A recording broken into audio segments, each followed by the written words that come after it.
she has put milk on the stove to boil. So in case Krishna wake up and want milk or anything. So she was doing that, and she was singing and nicely churning the yogurt to make the butter.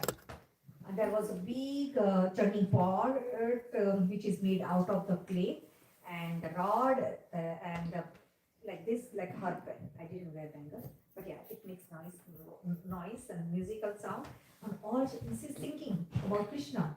Krishna was sleeping that time, and he woke up. And that time Krishna was 3 years old. Sorry, 3 years old. So he woke up and he got attracted to Mother Yasoda. As soon as he woke up, he wanted to eat or he was hungry. So he went to Mother Yasoda and asked for milk. So Mother Yasoda started to breastfeed Krishna.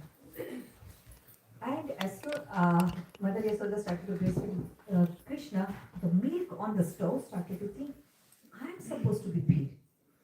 Like Krishna supposed to drink me, and he is drinking Mother Yasoda's milk. So he felt or it felt. What should I say? He or it. He felt very jealous, envious, and burning, and he started to rise, boil in jealousy. And when he boiled, when milk boiled, what happened? Diksha, not Mataji. When milk boiled, what happened? Have you seen boiling milk? What happened? And then when it's poured in the stove, what kind of noise will come? Right? So that's happened. And mother, it's a Diwali day, mother doesn't want her stove to be dirty. So she abruptly asked Krishna to stop feeding Krishna and said, okay, stay here, I have to save the milk. And she went to save the milk. But Krishna didn't like it. Do you think Krishna will like it when he was enjoying? No. So Krishna didn't like it. So what he did? He picked up the stone and broke that clay pot, which Mother Yasoda was churning yogurt to make butter. Now, then he said he was still more angry. So he said, I'm not happy. So he went to other room, and there where all the butter pot and yogurt pot was hanging from the ceiling. So he went there, and can you see this is the ukhal? The back side is a wooden ukhal. Ukhal means wooden mortar, where on which I think in South lot still happening, the grinding the spices. The spices. So it was upside down. So he pushed that, and he climbed on that ukhal and took out all the pots, all the butter pots, and started to eat. He didn't get satisfied by that. So he called his friend, not human friend. Monkey. Yes, monkey. He called all monkey. And monkey, disciplinarily monkey also made all mess. They are very disciplined kids. Monkey, and they make mess. So they did all make all mess. And this is where Mother Yasoda got angry. So Mother Yasoda said, I need to teach this boy lesson. So Mother Yasoda, and Krishna knows that first time when he got upset, Mother Yasoda understood, okay, I really disturbed my son when he was drinking, and I can understand he can get upset. But he crossed the line. So Mother Yasoda was holding the Nand Maharaj stick and chasing Krishna. Krishna ran on the front yard and ran for the whole day. And then Mother Yasoda caught him. Once Mother Yasoda caught him, Krishna started to cry that because he saw that a stick, he don't wanted to get beaten by the Mother Yasoda. So Mother Yasoda threw the stick and said, okay, but I'm going to give you time out, and I'm going to tie you with this mortar. With lots of struggle, she tied Krishna with this mortar. That is all. I think 2 episodes we say right about that. So I cannot say. So just he got tied with another almost 4 or 5 hours struggle. He got tied, and Mother Yasoda went to clean up Diwali home with her all friends. Now Krishna cannot stand nicely. So he started to crawl and he went in backyard. But tying like and that motor was already tied to him. There were two trees, uh, and Rajvasi was telling that these no, like Rajvasi was calling the trees Arjuna, and because of they are twin, because their roots are same, and from the two roots they are going like this. It is called Yamla, means twin tree. Yamla Arjuna tree, they were known as. So let me, up to this, let me tell you one more pastime. When those trees were not, yes, those trees were celestial figure and they were son of Kubera. Kubera is the treasurer of demigods. So because of they have born as a very rich family kid, so they were very arrogant and then not respectful to the anybody. And they went with their girlfriends and to the Kailas where Pandakini lake was there, and they were having their pool party.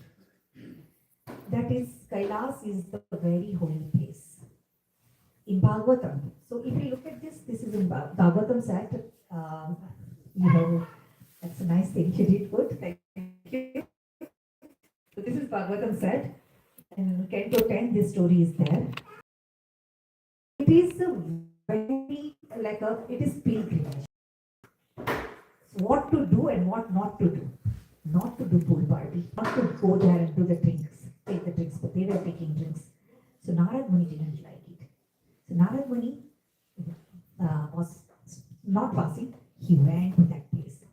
As soon as he went, all the women who were enjoying the pool party, they came out and covered themselves and bowed down to Narad Muni. But Nal Kuvera, and the name is Nal Kuvera and Manigriva, they said, we didn't invite this person on our party, he's party crashing. So we don't care. So they were so much drunk, they really were not respectful to Narad Muni. So Narad Muni said, you like to be naked in the pool? Be a tree. And he cursed those two to become a tree. Now, the both Maigriva and Nalkuvera came on their what you say? Senses. Thank you. Came on their senses, and they bow down to Narad Muni and said, "Please forgive us." Okay, I'm telling the story which Kashyap Muni has told, but it's just because in short I'm telling. That's why I'm not going in more details. So Narad Muni said, "You will stay in the, you will become tree on the earth planet and on the backyard of the Nanda Maharaj, where Krishna will deliver you." So what happened here? Krishna was passing from the two tree like this. He passed from here. He was small, 3 years old, but the motor got stuck, and he pulled, and both trees fell uprooted, and fell down, and there two celestial figures came. Now from here, I think Kashyap Muni will start, right? So there is lots of detail in this. We having this is 11th class or 10th class? 11th class, and we are hoping to untie the Krishna today. So let's see. So handing over to Kashyap.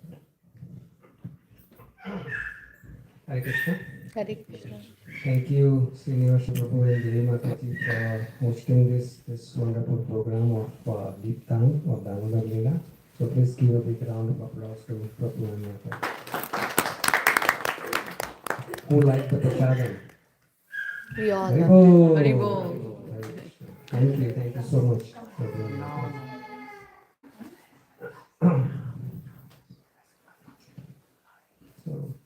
again, thank you everyone for coming today. We are going to start with the invocation prayers. So please repeat after me. Om Namo Bhagavate Vasudevaya. Om Namo Bhagavate Vasudevaya. Om Namo Bhagavate Vasudevaya. Om Namo Bhagavate Vasudevaya. Om Namo Bhagavate Vasudevaya. Om Namo Bhagavate Vasudevaya. Narayanam Namaskrityam Narayanam Namaskrityam. Naram Chaiva Narottamam Narajeva Narottamam. Devi Saraswatim Vyasam Devi Saraswati Vyasam. Tato Jayam Udirayet Tato Jayatudire. Nashtaprayeshu Abhadreshu Nastakayesu Abharishu. Nityam Bhagavat Sevaya Nityam Bhagavate Sevaya. Bhagavati Uttama Shloke Bhagavate Uttam Sloke. Bhaktir Bhavati Neshtaki Bhakti Bhavati Neshtaki. Mukam Karoti Vachalam Mukam Karoti Vachalam. Pangam Langayate Girim Pangum Langati Girim. Yat Kripatam Aham Vande Yatripatam Maham Vande. Shri Guru Dinataranam. Shri Guru Dinataranam. Those who know the invocation or the mantras, please you can sing along with me. Om Jnanam Tiranasya Jnanam Shalakaya Chakshurunmilitam Yena Tasmai Shri Gurave Namah. Shri Chaitanya Manopishtam Sthapitam Yena Bhutale Swayam Rupa Kadamahyam Dadati Swavadantikam. Vandeham Shri Guru Shri Yuttapadakamlam Shri Guru Vaishnavamsha Shri Rupam Sagajatam Sagaladunapuritam Tam Sivam Sadvetam Sadhutam Parijana Sahitam Krishna Chaitanya Devam Shri Radha Krishna Padam Sakam Lalita Shri Vishakha Vikansha He Krishna Karuna Sindhu Dinabandhu Jagatpate Gopesha Gopika Radha Kanta Namostute Tapta Kanta Gaurangi Radhe Vrindavaneshwari Vishupanu Sute Devi Pranamami Hari Priye Vancha Kalpatarubhyascha Kripa Sindhubhyeva cha Patitanam Pavanebhyo Vaishnavebhyo Namo Namah. Jai Shri Krishna Chaitanya Prabhu Nityananda Shri Advaita Gadadara Srivasadi Gaur Bhaktivinoda. Hare Krishna Krishna Krishna Hare Hare Hare Rama Rama Rama Hare Hare. Hare Krishna. So we stopped at the point when Krishna pulled the mortar and made the trees to fall down, uprooted. So we just had like a little bit of a philosophical understanding on that although Krishna is eternally liberated, he appeared to be bound to the grinding mortar. Krishna doesn't need to be. Krishna is never bound, he is always liberated. But he still appears to be bound by the grinding mortar. And although inconceivably pure, Krishna is pure, purest of the pure. But still, what was he tainted with? What is the name that he has received? Damodar, not Damodar, but he has received the Makan Chora. He is stealing. So although he is pure, purest of the pure, he is still stealing. And although the only cause of salvation, like nobody else can give you salvation, he remained bound by the affection of his mother. So once these two trees fell down, there's two effulgent beings came out from that, and we heard from Panchmi Mataji that their names were Nalakumara and Manigriva, and they emerged from the fallen trees. So although she spoke about that how they were enjoying in the lake Mandakini, they were enjoying, they were not wearing any clothes and anything, and when they were cursed, actually they were naked. So although they were naked at that time, when they appeared from the tree, they were fully dressed into a very royal attire because they are demigods. So they were having all jewelry and everything ready. So why did that happen? Because Narad wanted to ensure that they would not be unclothed when they approached the Supreme Lord in front of Krishna. Though honestly speaking, in front of Krishna, everybody is naked, right? So basically, that's naked in a philosophical sense.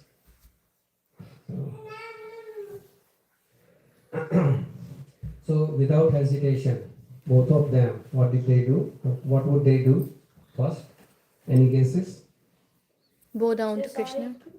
No, that's next. First is you have to pay obeisances. You have to Danvat. So they offered their Danvats, and when they offered their Danvat, what they specifically do is that they put their faces in the soil. Why? Because it is the dust of Vrindavan. So they wanted to ensure that they are fully covered with this dust.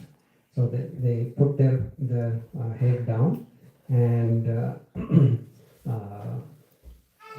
rising, once they rise, they stood before Krishna with folded hands and offered heartfelt prayers. Actually, we can talk about these prayers, how many prayers they offered for a few classes.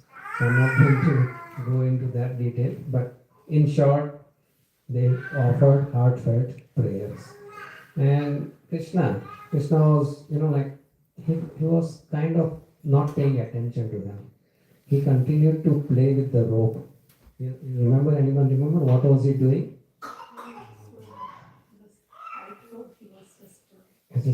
Just making ripples into the rope. And it seems that he was more interested in playing the game rather than looking at or talking to these two boys.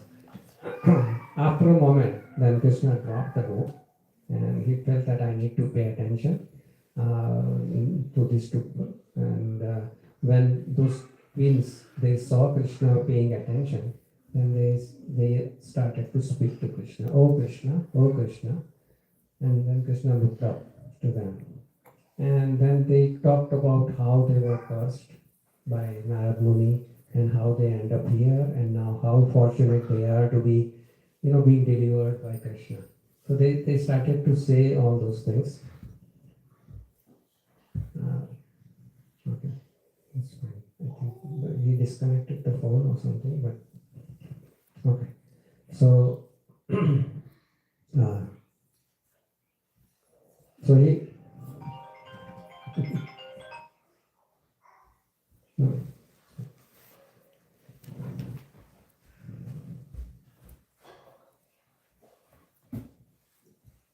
Okay, so I'm sorry about the, you just get interrupted and so he looked up and he talked about the curse and how they ended up there basically. Then Krishna being Krishna, he flashed a mischievous smile at them. Like he just smiled at them. He looked up and he just smiled at them. He says, I don't know. You look like some, demigods. You look so wonderful and you look like an exalted demigods. I'm not understanding. Why are you paying obeisances to me? I'm just a cowherd boy. And not only that, I'm tied up to a mortar. I cannot get out of it. I'm not sure what you expect from me. I'm just a kid. Why are you offering respect to me? So those two twins replied that, oh Lord, you may be tied up to the mortar, but simultaneously you liberated us. Although you were tied up to the mortar, simultaneously you liberated us. And cowherd boys cannot do that. It's only the supreme person can do this, and you are that supreme person, the knower of everything. The book actually describes a lot of things where they go back and forth on how Krishna doesn't agree with them that kind of that I'm not the supreme person. He kept on saying those arguments back and forth, and ultimately he said that okay, I accept I am the supreme person. Okay, let's go forward now. So then they had a long discussion. They both of them praised Krishna a lot, and after that they asked for the permission to leave. So that Lord, we will leave now, and because you remember what were the boys doing at this time? They were watching, but they were frozen. They were frozen. What do we call that? Freeze, yes. So they had that freeze. So all of them were frozen, and some of them were like this, like going in one direction, walking, and then they just froze. And so the demigod says that we can understand that you are in the middle of something. We don't want to bother you too much, but we are very, very grateful to you for accepting us and giving us the liberation. So they use these words, oh Lord, please give us permission to depart. And then they ask for blessings. They say, please bless us to always remain followers of your servant, Lord Shiva. They said, and our Guru, Narad Muni, and the Vaishnavas. So let us remain the followers of all this. And then they sneaked in one statement. They said that also, please let us be servants of the cowherd boys. And Krishna raised his eyebrows. Yes, that we know that service is very rare. I cannot give you that. That being the servant of the cowherd boys, that is a very rare service. That's difficult. Then Nalakumara replied. He says that we know, Lord. But by Narad's grace, we can see you, which is also equally rare, like if not more. To see the Lord in person, face to face, is very rare. So we got that by Narad's mercy. And although we are, if we as offenders, they are offenders, right? They offended Narad Muni. As offenders, we have obtained what is unobtainable, right? So then now, as your devotees, what will not be possible by the grace of our Guru Narad Muni? Right? If we, as an offenders we can get that, then as a devotees at least we should be able to get this mercy that we can be the servants of the cowherd boys. So Krishna was very pleased by their humility and their intensity of their desire to get the Vraja Bhakti. And that is why he said that, you are disciples of Narad. So you go to him. You go to him, and then with my grace, he will fulfill your desires. You go to your Guru. But because I am pleased with you both, please ask for any boon.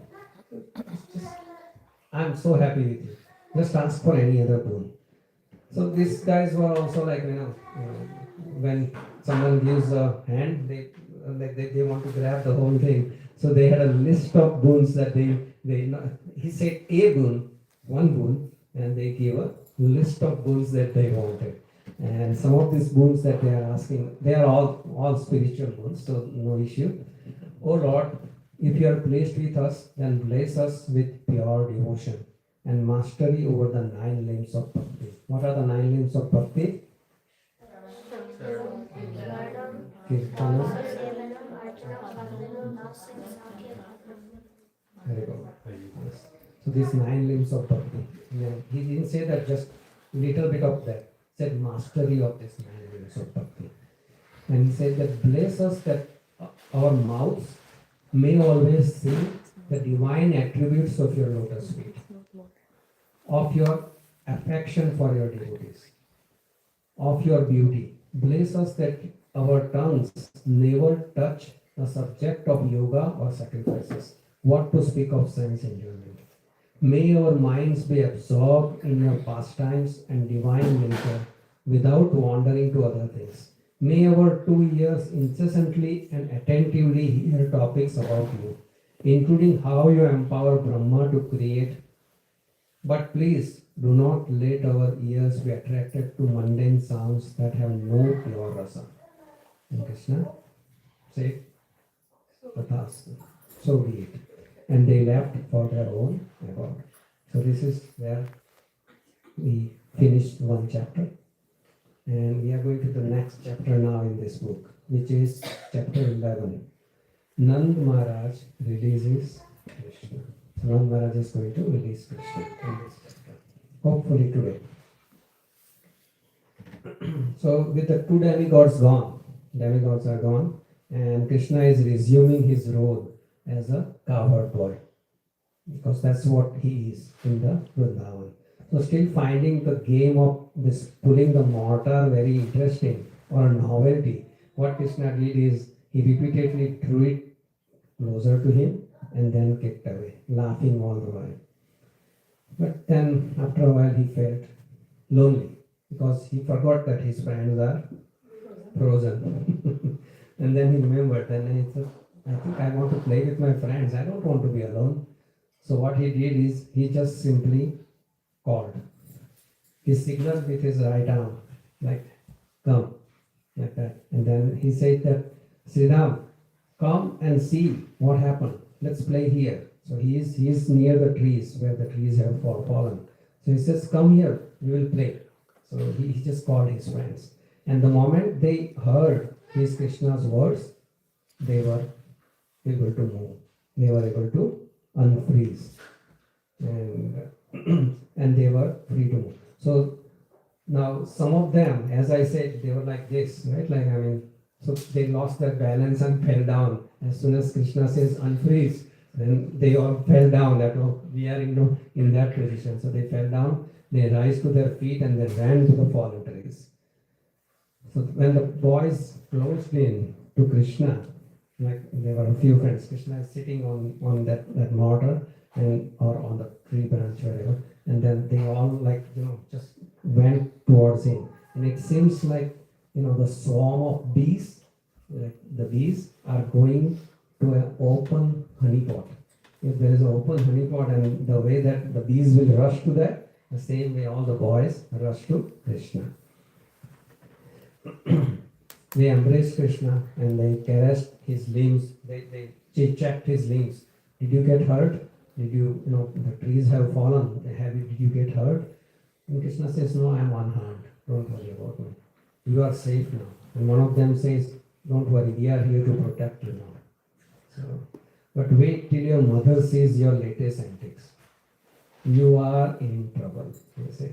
You think the mortar punishment was bad? Now you will see what punishment comes to you. She will tie you to this tree and make you stay here overnight. Wild dogs and all. So the Krishna says, really? I can lift mountain or I can pull mountain if I want to. Sure you can. That's reach. One of the boys said. Krishna raised his voice. Not only will I move the mountain, I will lift it. You wait and see. He just lifted a few days back, right? Mountain on the Govardhan Puja day. So, as soon as Sridham was there, Sridham started to do the interrogation. So, Krishna, tell us, who were those two beings who came out of the tree and you were talking to them? Krishna says, oh, they were the spirits living in the tree, actually. He's just, bluffing his way. So they were spirits. And Krishna knew that boys cannot hold secret.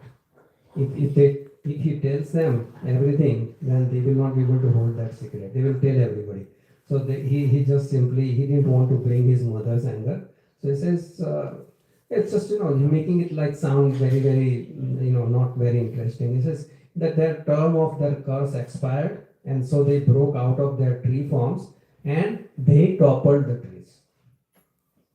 He's just turning it around. He's trying to make everybody feel that it's not he who did the pulling of the trees, but those two beings, they actually toppled the trees. And they returned to their homes. They are done. So then the boys asked, the spirits did not topple the trees, you did. We saw, you pulled them down with the mortar, saw it with our own eyes. And then those beings came out and chatted with you. And Krishna didn't want this, he didn't really like this line of interrogation that Sridham was doing. So he decided that I have to change my line, just change the topic basically. So he says, oh, hold on, just watch this, what I'm doing. And then he just pulled the mortar close to him and then pushed the mortar. Pull the mortar, push the mortar. This is so interesting, he said. This game is really nice. So the boys' attention got to the game. And they said that, okay, let me try. The boys started to say.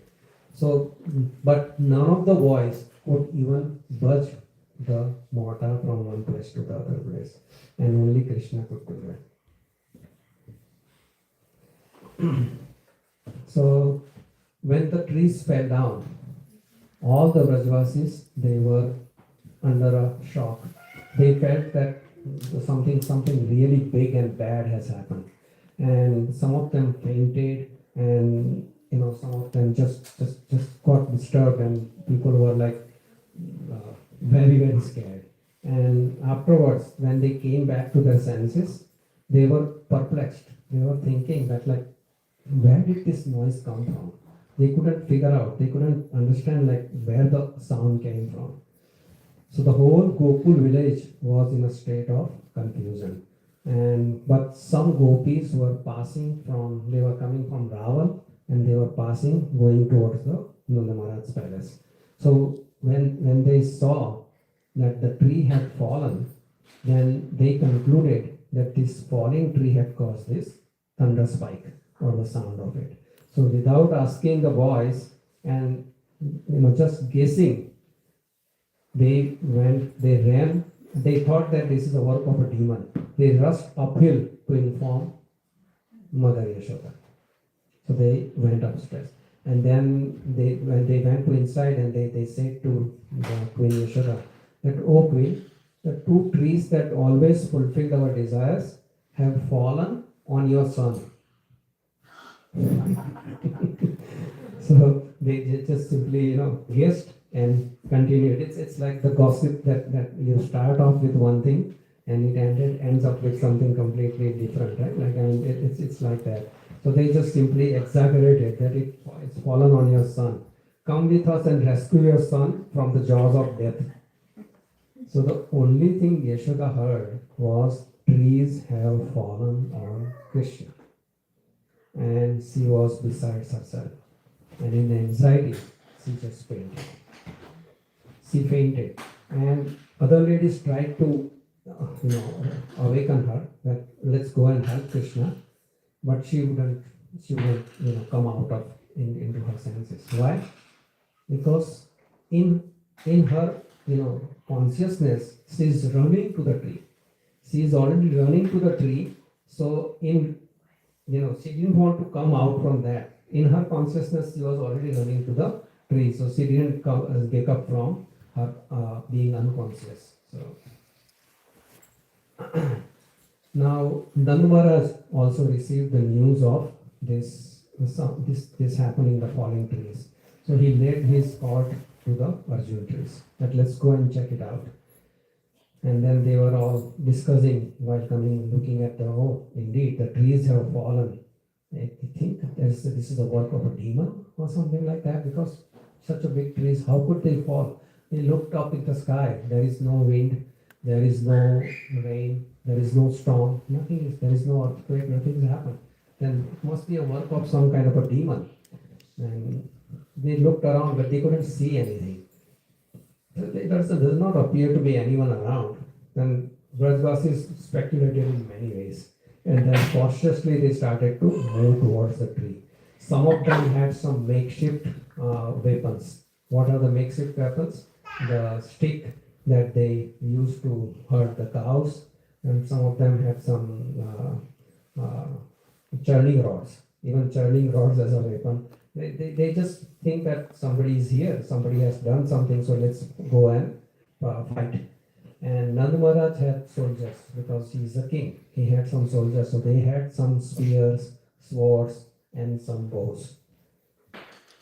So from between the branches, Krishna was near the tree, right? So from between the branches, Krishna and the boys saw that entire village is heading their way.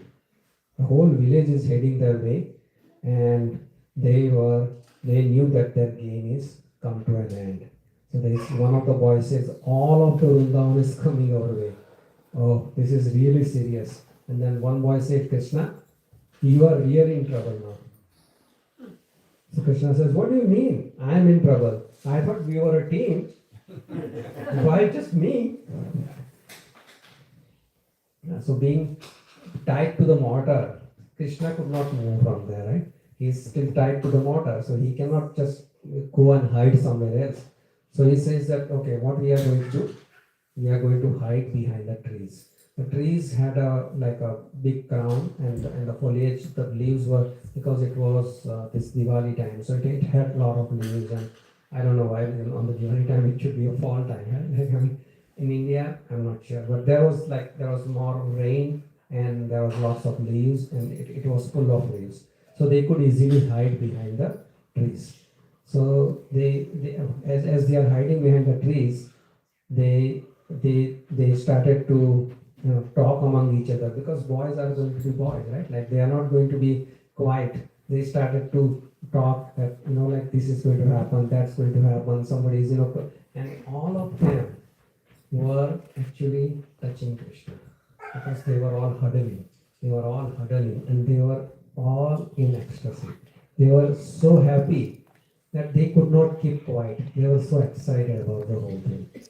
In the book, actually, there's a nice painting that shows this thing. So they were hiding, and when the villagers came, then their concern was, where are these boys? They knew that Krishna and other boys were here somewhere together. So where are they? And they were getting really worried. So one of them said, Subala's father, Subala, I don't know what is his father's name, but Subala, where is my Subala? Krishna's life and soul. And where is Vijay? Krishna's bodyguard. And then one soldier noticed the mark of the mortar being dragged, and also they saw that mortar is near the tree. And they were about to make that, understanding or judgment or realization that this is the mortar. It has got something to do with these trees falling down. And at that time, there was one woman who had seen that Yashoda Mai had tied Krishna to this mortar. So she just simply whispered, that is the mortar to which the queen had tied her son. Nand Maharaj, or they didn't really hear that part, but the boys could hear. And that they realized that they have seen the mortar. Now we are undone. What should we do now? But Krishna was not ready yet. He didn't want to be discovered yet. So what he did, he invoked his Shakti, his Yogamaya, and he made sure that they changed their direction from looking at the mortar. They talk about something else, but they do not talk about the mortar. So just to divert them, Krishna invoked the illusory potency. And they all started to talk about how did this, they all forgot about the mortar part. And they started to talk about how did this tree fell down. And they are thinking that I don't even see any storm, rain, I don't even see any elephant tracks. Because this kind of big trees falling down would require an elephant to push something. So I don't even see the elephant tracks. And they started to get, like into different direction. Now at that time, who is missing? Yashoda. So Yashoda Mai came with her attendants, she arrived there. And she came near to the husband's side, Nanda Maharaj, and frantically she's asking, where is my son? Where is Krishna?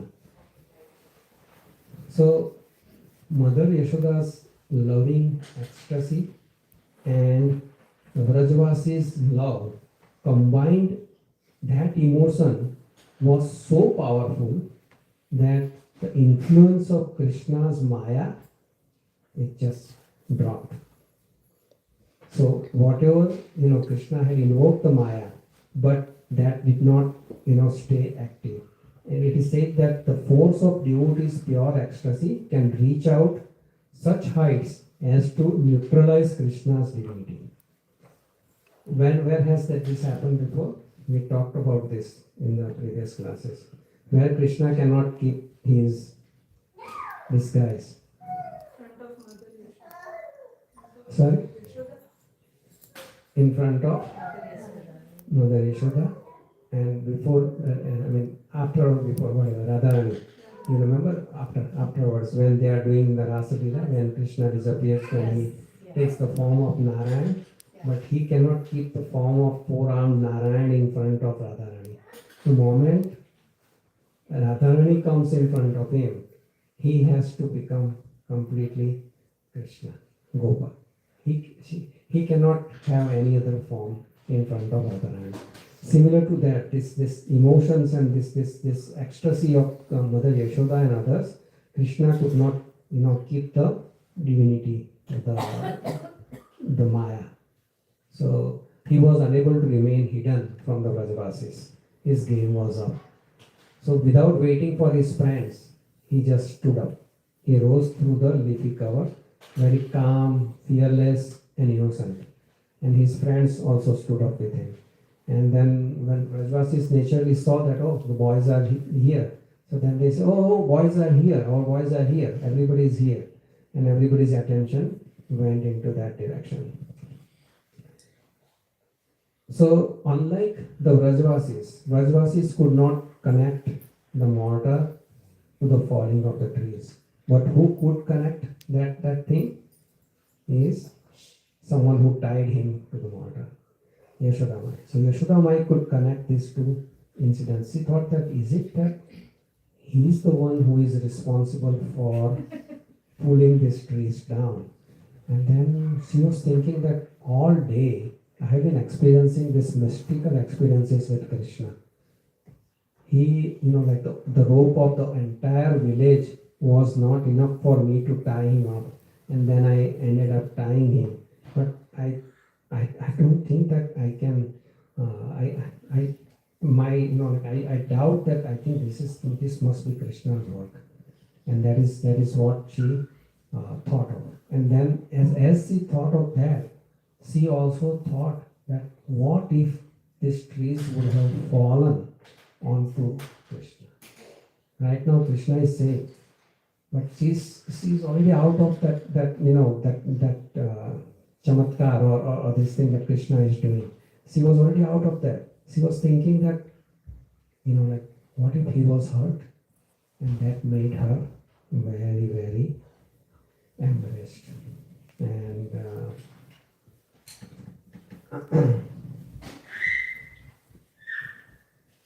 so she was very ashamed, and the only person, while everybody was going towards Krishna, rushing towards Krishna, the only person who could not go towards Krishna was Yashoda. Because, and then diamond beads of perspiration in her head started to, develop, and her eyes flooded with tears. She started to cry, and her lips trembled. she decided not to go because she was too ashamed that she did something to Krishna and put her son's life in danger. So she was embarrassed and she was ashamed. So Nand Maharaj's soldiers, they confirmed, looking at the marks, scratches on the tree trunk, that this must be the work of this mortar. Somehow this mortar has caused these trees to fall. And everyone was then wondering, how is that possible? Seeing Krishna could barely even budge the mortar. Like he could just little bit here and there. But how can he pull the trees out? And they were just wondering that. And then there was a younger brother of Nanda. Does anyone know what is the younger brother's name of Nanda Maharaj?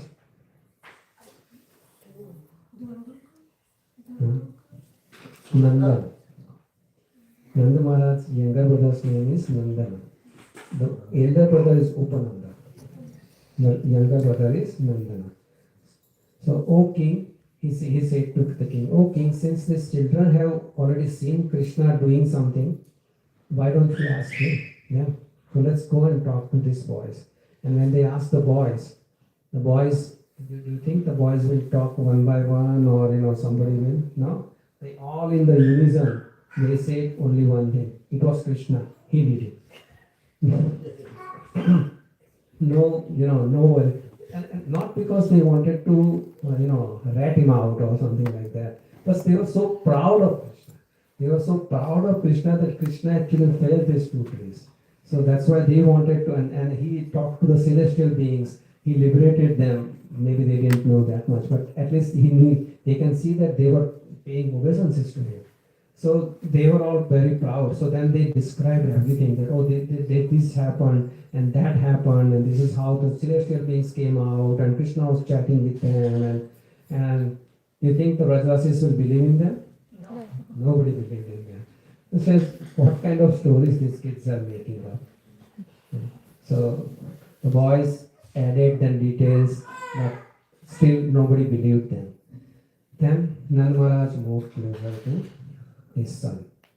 And this was the first entrance on the stage of Damodar Leela for Nanda Maharaj. And his first concern was obviously whether Krishna is okay or not. So seeing him play with his new toy, the mortar, he understood that he was unhurt, but still he checked on his every limb just to make sure that he is okay. And then he's thinking, how surprising. This is something important. He says, how surprising that my queen could have bound her beloved child and then left him alone without thinking of the dangerous consequences. So he's a little bit upset with Yashoda. Binding Krishna was an act of cruelty, and abandoning him, one of negligence. Binding is cruelty, and then abandoning him, just leaving him, is negligence. It was unprecedented punishment for a small offense.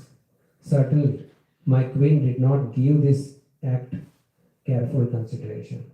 She didn't really think, about all these things, and he was a little bit upset.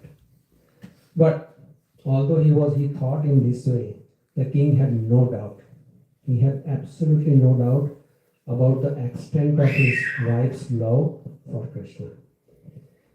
And more than anyone else, he understood and revered Mother Yashoda as a perfect mother. He knew that Mother Yashoda is not an ordinary, mother. She is the perfect mother. So the king said to Krishna, not say, he kind of, he was thinking, dear boy, your mother. No, he said this to her, dear boy, your mother, whose lap you always prefer to mine. Krishna would never go to Nanda Maharaj's lap. He would always go to Mother Yashoda's lap. Has bound you for an insignificant offense. How can I excuse you from the discipline imposed by her higher jurisdiction? If Yashoda has tied you, who is your mother, who loves you more than her life, if she has given you some punishment, then who am I to untie you? I cannot do that. So he just simply casted kind of a reproaching glance towards Mother Yashoda, and Nand Maharaj then leant over and to the mortar to untie his son. And then what did he do? He looked back at Mother Yashoda, kind of asking for her permission. May I? He just simply, just with his eyes, he just asked, may I? And except for Mother Yashoda, no yogi, gnani or bhakta, however competent, had authority to bind the Supreme Lord to the mortar. And only one who was her equal is Nanda Maharaj, was qualified to free Krishna from Yashoda's fetters. And even that with her permission. Only with her permission. So Mother Yashoda replied with a faint but anxious smile, yes, you can release him.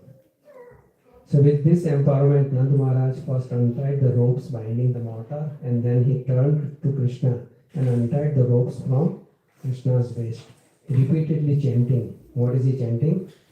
Govinda Damodar Madhaveti, Govinda Damodar Madhaveti. So with Krishna free, Nanda Maharaj embraced him, smelled his head and covered his cheeks with kisses. So this is where we end this chapter. What's the time right now? 8:10. You want to continue for some more? What's the verdict? We can have a vote.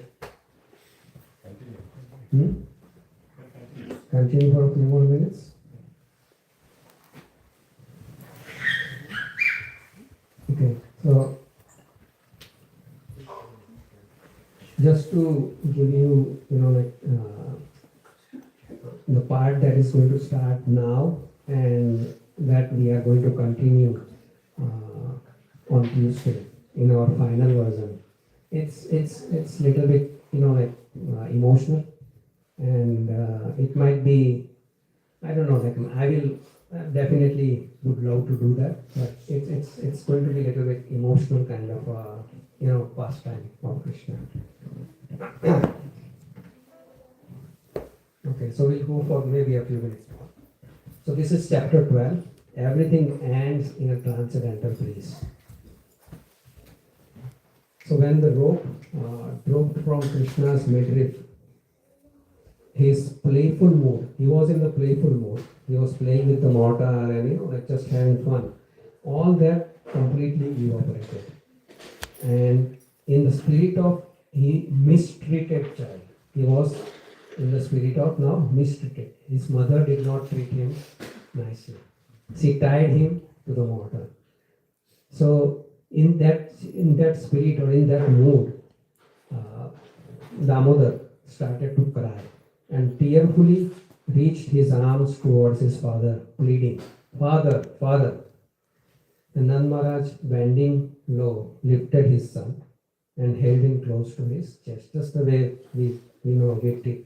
Vrinda, we carry her and keep her near our chest, right? So the same way, and any kid basically. So he just took him and consoled him because he was crying bitterly. And he asked, consoled Krishna and asked once he was calm. He said that, "Oh son, where is the evil-minded person who tied you to this mortar?" So Krishna leaned towards his father's cheek and wrapped his arms around Nanda Maharaj's neck, and speaking into his father's ear, loud enough for everyone else to hear, he replied, "Father, it was mother who did it." So Nand Maharaj's eyes found his wife, who was now trying to hide behind other gopis. She was ashamed and she was embarrassed. that cannot be, son. You must be mistaken. And Maharaj is still trying to, keep it down. In his heart, he realizes that it was Yashoda who tied him. And he has already heard enough from everybody else. So he knew. But he was still not trying to be, he was trying to console Krishna. You must be mistaken. No, father, she did it. You can ask any of the gopis around here. They were there too. And the gopis, they were all around, right? And Nand Maharaj just looked at all of them with a quizzing eyes. And all of them, what did they do? No. They become a team. They just bowed down. They had veils also, some of them, and all of them, they just simply kept their heads low. But they did not say yes or no. So Nand Maharaj looked at his wife again. But what did Yashoda do? She turned her back. She looked in the other direction. So she did not face Nand Maharaj.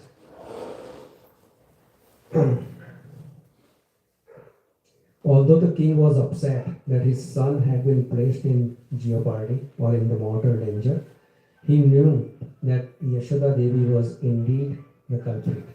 He knew that. She would deeply regret her conduct. See, he knows that maybe she did that, maybe she did for a reason, but he knew that she is going to regret this action so much so that him doing anything about it is not going to be anywhere near the regret that she is going to feel already. He doesn't need to tell her anything, basically. So he decided that no words of reprimand from me will match Yasoda's self-censor. She is herself feeling so bad, I don't need to say anything. And then the Brajvasis came to reassure Krishna that his ordeal was over. Man came, women came, gopas, gopis, everybody, the friends, everybody came. But who did not go? Yashoda. Yashoda did not go. She was too ashamed. And that's why she stood behind a tree watching the proceedings. But she did not go. And then ultimately, she decided that I cannot stay here any longer. So she decided to go back to the palace inside. What was the thing that she was feeling? What do you think she was feeling? Not just the guilt, is that she was rejected. She was rejected by her son. Her son would not go to her. And that is what made her feel so pained and so bad that she started to cry. She started to cry bitterly. And she kept her veil and hiding her face. She just started to walk towards the palace. And as she is walking, the only thing that she remembers is Nanda's voice. Where is that evil-minded person? So she was blinded by her tears because there were so much tears that she could not even walk properly, and she stumbled also. And as she reached the gates of Yasoda Nanda Maharaj's palace, at that time Rohini, Balram, they came back from where they had been. They were not at home when this Leela happened. So they were outside. They were away. There is a place named Sahara or Sahara. So they were there. So they came back when they heard about these things happening. So they had come back. And as soon as Yashoda Mai saw Rohini, she dropped everything and went to her, embraced her, and started to cry like a child, bitterly.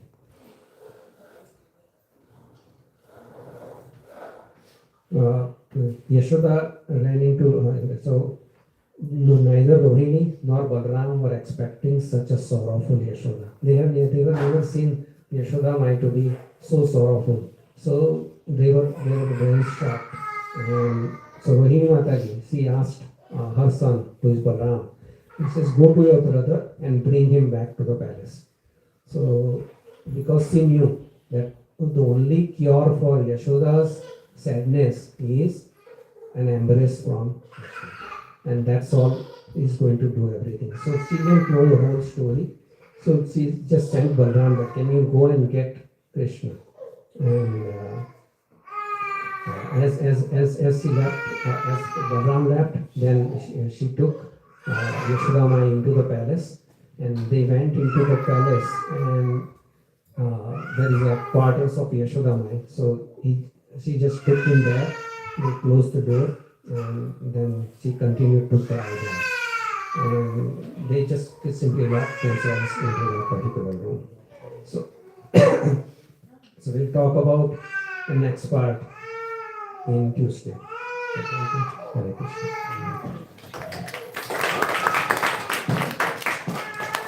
Anyone has any questions, comments, or anything?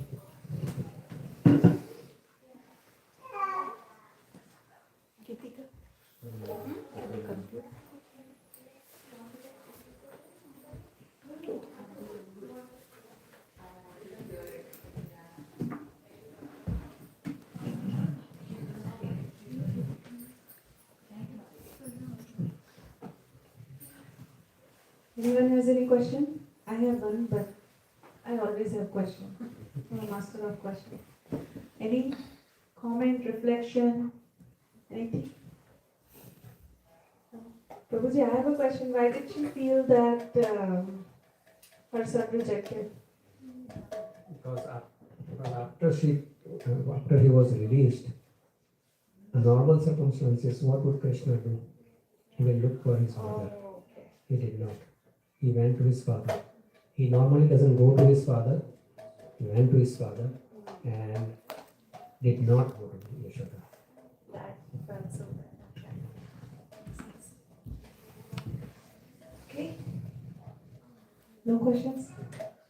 Maybe we can ask question. What were the names of the two trees? Not the people who know. Maybe the new people. No? But what were the trees called? Damodar? Fortune trees. Same. Okay, I guess we will do the aarti for Bhagavatam. It's a very nice day, Prabhuji, Ekadasi day. Mataji, I didn't know the Bhagavatam Aarti is supposed to be. I have not got paraphernalia for Aarti. So we will do Do the Damodar. Damodar Aarti and then how to do just new people. Yeah. So Kirtan Mandli, please set it up. So there is a process to do it. Maybe I'll have Sumit as a volunteer to explain how to. There's a specific way we do this deep dan or lighting the diya to this form of Lord Damodar, and Sumit is going to explain. It's pretty simple. It's just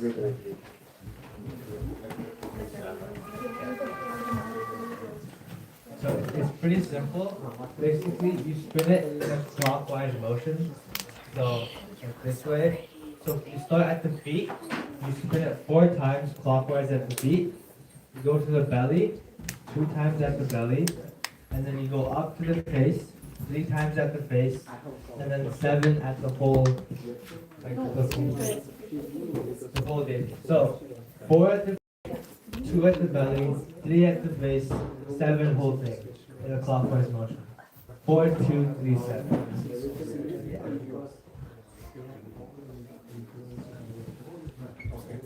4, 2, 3, and 7. You start from the bottom, right?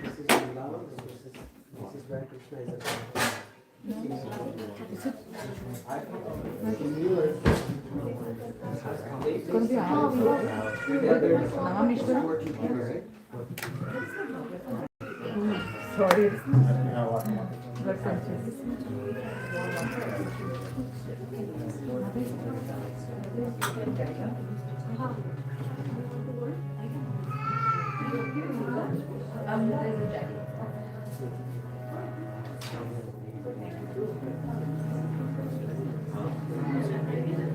need the light.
Bye.